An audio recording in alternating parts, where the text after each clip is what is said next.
इनको जूस पिलाया, जूस में मैंने इन्होंने क्या मिलाया। अस्सलाम वालेकुम दोस्तों, मैं हूं हसनैन औलख और मेरे साथ मौजूद हैं सीनियर जर्नलिस्ट और कॉलम निगार नासिर इकबाल खान साहब। दोस्तों, एक ख़बर जो है वो वायरल हो रही है सोशल मीडिया पे कि जो हकीम बाबर हैं जिन्होंने एक दोशीज़ा के साथ शादी की और 60 साल की उम्र में, और उसके बाद वो टिकटॉक के ऊपर सोशल मीडिया के ऊपर बड़े मकबूल हो गए। उन्होंने अभी रिसेंटली एक इल्ज़ाम आयद किया है कि वो कोटली खोखरा में गए जहाँ पर सफदर नामी शख्स ने उनको जूस में जहर मिलाकर पिलाया है। मुझे सफदर उर्फ सक्कू कहता है, हकीम साहब गिलास खाली करके जाएं, गिलास घर में छोड़ के कभी नहीं जाते। मैं कहा मैं नहीं पीता। कहता पीना पड़ेगा। और उसके बाद उन्होंने कहा कि उनकी जो तबीयत है वो तशवीशनाक हो गई, फिर वो अस्पताल गए और वज़ीर आला पंजाब से उन्होंने एक अपील की है कि वो इसके ऊपर एक्शन लें। सर नासिर इकबाल खान साहब, क्या आप समझते हैं, किस तरह से देखते हैं ये जो हकीम बाबर साहब हैं उनको, और उनकी ये जो इल्ज़ाम उन्होंने आयद किया है कि उनको जहर देकर मारने की कोशिश की है। बिस्मिल्लाहिर्रहमानिर्रहीम। हुसैन औलख साहब, आपने बड़ा एक हसास मौजूद चुना है। अभी आपने लफ्ज़ से सवाल किया मकबूल। मैं समझता हूँ मकबूल में और शोहरत में फ़र्क है। ये मकबूल नहीं होते, इन्हें शोहरत मिलती है।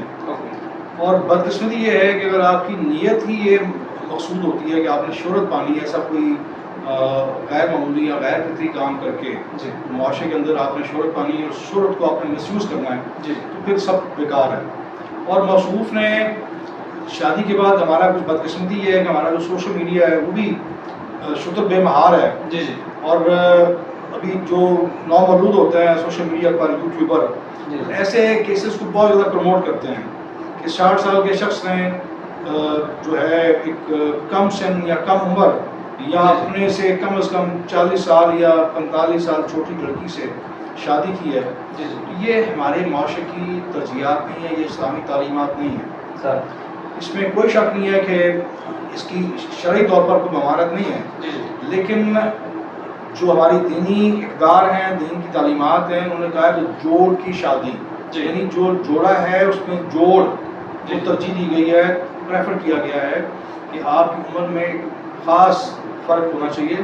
बहुत ज़्यादा जो फ़र्क है वो ज़ाहिर है मसाइल पैदा करता है। जी जी। तो ये इस किस्म के जो किरदार हैं, मैं इनको काबिल नफ़रत समझता हूँ, जो किसी न किसी तरह बहला फुसला के नौजवान लड़कियों को सब्ज़ बाग दिखा के अपने निगाह में लेते हैं और फिर उनको शोहरत के लिए इस्तेमाल करते हैं। क्योंकि शोहरत और शहवत से कोई फ़र्क नहीं है। अगर आप सिर्फ और सिर्फ शोहरत के हरीस हैं तो मैं एज़ तालिब इल्म उसको समझता हूँ कि शहवत से बदतर नशा है शोहरत का। बिल्कुल। तो माशरे के अंदर बहुत सारे ऐसे किरदार हैं जिसमें आप एक वो लगा लें चाहत फतेह खान नामी कैरेक्टर। जी जी। बदकिस्मती ये है कि हमारे जो माशरे की तरजीहात बड़ी, मैं समझता हूँ कि गौर तलब हैं। जी जी। अब आप हैरान होंगे कि वकला जिनको हम प्रोफेशनल कहते हैं, बड़ा का तबका कहते हैं, वो अपनी महफिल में नासिर मदनी जैसे फितने को स्टेज पर बनाकर उससे लतीफ़े सुनते हैं, जुगतें सुनते हैं और महसूस होते हैं। तो अगर बतौर मुआशरा हमारी ये तरजीहात है तो फिर हमें एक गड्ढे में गिरने से कोई नहीं बचा सकता। नहीं सर, मुझे ये बताएं ना, ये जो ऐसे करेक्टर हैं जैसे कि ये हकीम बाबर है, इसी तरह एक वो हकीम शहजाद लोहा पाड़ है, नासिर मदनी का आपने जिक्र किया, तो ऐसे लोगों को लोग क्यों सुनते हैं जब वो मतलब उनका कोई क्राइटेरिया नहीं है, कोई क्रेडिबिलिटी नहीं है, लेकिन लोग तो उस तरफ ही जा रहे हैं। मैं ये करूँगा कि जो रियासत जो होती है ना वो तरजीहात तयीन करती है, ज़ाब्ता अखलाक बनाती है। अब जिस तरह आप कहते हैं खुदकशी हराम है जी, अब मेरी ज़िंदगी है लेकिन मैं अपनी ज़िंदगी नहीं ले सकता। इस तरह अगर आपके पास सोशल मीडिया है, आपके पास मोबाइल है, तो ज़रूरी नहीं है कि आप गन में घुस जाएँ। जी जी। सोशल मीडिया पे आपको बेपनाह वल्गैरिटी भी मिल जाएगी, आपको न्यूड फिल्में मिल जाएंगी। जी जी। लेकिन रियासत मुतय्यन करती है कि ये हार्मफुल चीज़ें हैं, आपने इस तरफ नहीं जाना। तो ये नाम जो आपने लिया, मैं उस नाम को दोहराना भी मुनासिब नहीं समझता, भी आपने यकीन के साथ से इस्तेमाल किया। ये ऐसे लोग मैं समझता हूँ कि फ़ौरन चाहिए कि कानून उनको अपनी गिरफ्त में ले, इनकी इस्लाह करे। तो रियासत को यहाँ चाहिए कि अपनी रिट भी कायम करे, और हमारे ख़ास जो उलमा हज़रात हैं, बदकिस्मती है कि वो भी खुद टिकटॉक पर मौजूद हैं, उनकी भी जो तरजीहात कुछ और हैं। सर वो भी तो टिकटॉकर मौलवी बन गए ना, तो ये बदकिस्मती है। सर क्या समझते हैं हमारा जो माशरा है वो इखलाकी गिरावट का शिकार है और गवर्नमेंट उसके ऊपर एक्शन नहीं ले रही? आपने मुतालबा किया कि गवर्नमेंट को उसके ऊपर एक्शन लेना चाहिए। ये जो टिकटॉक और ऐसे लोग जो हैं جو شہرت کے لیے ایسی حرکتیں کرتے ہیں جیسے کہ حکیم بابر, لوہا پاڑ اور مدنی اور اس طرح کے. دیکھیے ماضی قریب کا میں حوالہ دوں گا. ایک شخص نے غالباً چاچا کے نام سے مشہور ہوئے جی, انہوں نے سی ایم پنجاب کے حوالے سے کچھ ناقابل برداشت جی جی جی بارش کے دوران وہ والے گفتگو کی جی جی جو کوئی بھی اس کو جسٹیفائی نہیں کر سکتا. جی جی قانون فوری حرکت میں آیا ہاں جی اور کہنے والے کہتے ہیں کہ ان کا جو سافٹ ویئر ہے وہ جناب جی اپڈیٹ ہوا. جی ٹھیک ہے. اگر ایک چیف منسٹر کے حوالے سے اس قسم کی حرزہ سائی کرنے پر قانون حرکت میں آ سکتا ہے تو جو ہماری اسلامی روایات ہیں, اقدار ہیں, ان کو جس برے طریقے سے منسوخ کیا جا رہا ہے وہاں پہ ریاست حرکت میں کیوں نہیں آتی؟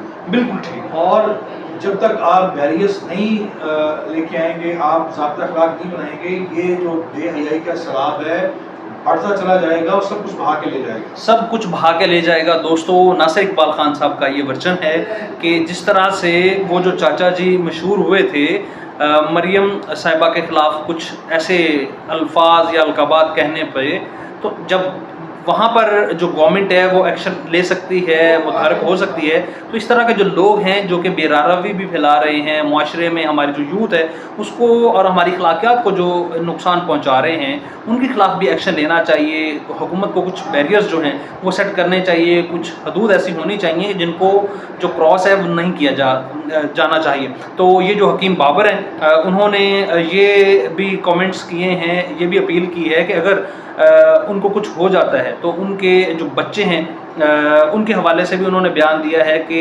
ان کو اگر ان کی جان کو کوئی نقصان پہنچتا ہے یا خدا نخواستہ اگر وہ وفات پا جاتے ہیں تو اس کا جو الزام ہے وہ جن کو انہوں نے نامزد کیا ہے وہ شخص ہے, اور ان کے خلاف جو کارروائی ہے ان کا مطالبہ بھی کیا گیا ہے. اب دیکھتے ہیں کہ گورنمنٹ آف پنجاب, وزیر اعلیٰ کو خصوصاً انہوں نے مخاطب کیا ہے, وہ اس کے اوپر کس طرح سے ایکشن لیتی ہیں اور اس سارے معاملے کو کس طرح سے دیکھتی ہیں.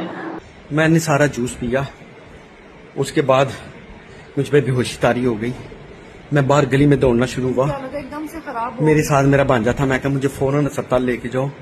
مجھے جوس میں کچھ پلایا گیا, مجھے ڈسٹرکٹ ہیڈ کوارٹر اسپتال سمڑے لایا گیا.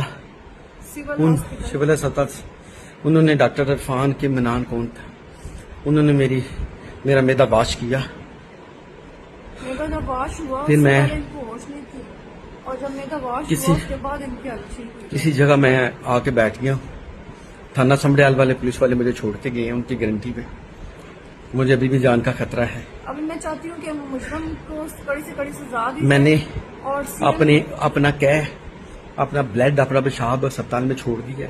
میں چاہوں گا کہ ڈی آئی جی پنجاب مریم نواز صاحبہ وزیر اعلیٰ پنجاب مریم نواز ڈی آئی جی آئی گی, یہ سب میری انکوائری کرائیں. ان میں جو ملوث ہیں سب کی انکوائری کی جائے. میرے چھوٹے چھوٹے بچے ہیں, میں نے کبھی کسی کو دکھ نہیں دیا, میری کسی سے کوئی دشمنی. میں جن کا گھر گیا ہوں میں نے کبھی ان کے لیے برا نہیں سوچا, اور انہوں نے جوس میں مجھے زہر پلایا ہے. اگر میں جب اسپتال پہنچا میں بے ہوش تھا, میں نے بڑی مشکل بیان ریکارڈ کرائے. اور اب اب آپ پوری انکوائری کرائیں. مجھے کولڈی کھوکھرا سے صفدر نے, سکو نے جوس پلایا. اس نے کس کے کہنے پہ اس میں زہر ملایا, کیا ملایا مجھے نہیں پتا. میری حالت ابھی بھی بہت خراب ہے, میری ابھی بھی حالت بہت خراب ہے. تمام دوست شیئر کریں, لائک کریں, ان تک یہ ویڈیو پہنچ جائے.